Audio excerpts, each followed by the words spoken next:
चौंकाने वाली हरकत। इन इलाकों पर किया अपना दावा, बन सकते हैं युद्ध के हालात। चीन ने चीन सागर के पूर्वी क्षेत्र को वायु रक्षा क्षेत्र घोषित कर दिया है। इस इलाके में वे द्वीप भी शामिल हैं जिन पर जापान भी अपना दावा करता है।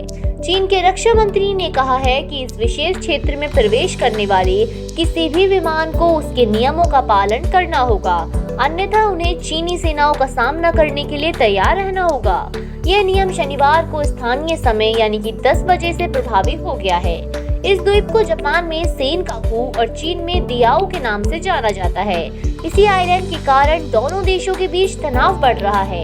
रक्षा मंत्री ने एक बयान में कहा है कि यह आवश्यक है कि विमान को अपनी उड़ान योजनाओं की रिपोर्ट चीन को देनी होगी और उन्हें अपना रेडियो संचार खुला रखना होगा ताकि पहचान संबंधी पूछताछ का वे सही से जवाब दे सकें। उन्होंने आगे कहा, चीनी सेना उन विमानों के खिलाफ अपनी सुरक्षा संबंधी उपाय करेंगे जो पहचान से संबंधित सवालों का संतोषजनक जवाब नहीं देते हैं या आवश्यक निर्देशों का पालन नहीं करते। प्रतिबंधित समाचार एजेंसी शिन्हुआ ने ट्विटर पर एक चार्ट डाला जिसमें पूर्वी चीन सागर के एक बड़े इलाके को चीन के वायु रक्षा क्षेत्र में शामिल होते दिखाया गया।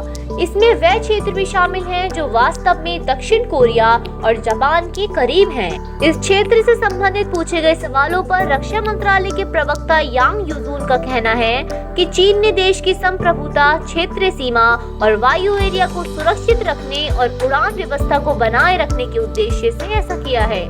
उन्होंने कहा, यह कदम किसी देश विशेष या किसी को लक्ष्य करने के उद्देश्य से नहीं उठाया गया है। चीन ने हमेशा अंतर्राष्ट्रीय कानून के साथ समझौते में किए गए ब्रेकआउट की प्रशंसा की है। उन्होंने कहा, पूर्वी चीन सागर के इस वायु रक्षा क्षेत्र में अंतर्राष्ट्रीय नियमों के मुताबिक उड़ानों को प्रभावित नहीं किया जाएगा। सब कुछ पहले जैसा ही रहने वाला है, लेकिन अब यहाँ से गुजरने वाले विमानों को चीनी सेना को इसकी जानकारी देनी होगी।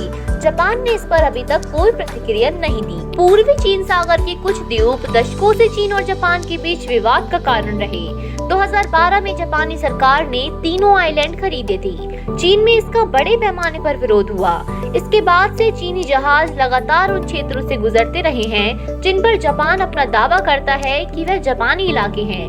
पिछले साल सितंबर में जब एक मानव रहित चीनी ड्रोन को विवादित टापू के करीब देखा गया तो जापान ने चीन को आगाह किया था कि वह जापानी हवाई क्षेत्र में प्रवेश करने वाले मानव रहित विमानों को मार गिराएगा। इसके जवाब में चीन ने कहा था कि अगर जापान ने चीनी विमान को मार गिराने की कोशिश की तो इससे युद्ध छिड़ जाएगा। पिछले महीने जापान के रक्षा मंत्री सुनोरी ओनोडारा ने एक बयान में कहा था कि विवादित पूर्वी चीन सागर आइलैंड में चीन अशांति फैला रहा है।